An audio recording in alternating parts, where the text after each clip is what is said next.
acho que foi um evento assim importante para a categoria, né? Tá precisando, principalmente para os taxistas terem maior conhecimento dos produtos que tem bastante tecnologia nova aí para o mercado. Eu acho muito interessante.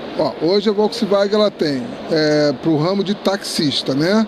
Ele tem o Space Fox, que é o carro-chefe, nós temos o Voyage, que é o linha sedã, que é um modelo mais básico, e temos o Polo, que também é uma linha sedã, mas um carro mais sofisticado, com uma tecnologia mais avançada.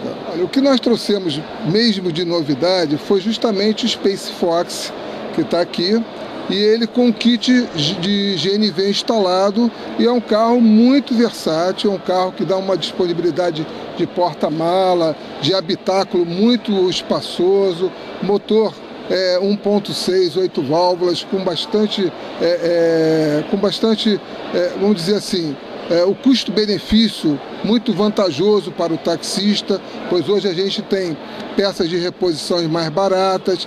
Hoje nós temos também o sistema Tax Center da Guandu, onde nós temos tudo para o taxista, ou seja, eu tenho revisão, manutenção, peça, tudo mais barato para o taxista, além de atendimento exclusivo de gerente, 2 boxes exclusivos e sem necessidade de agendamento.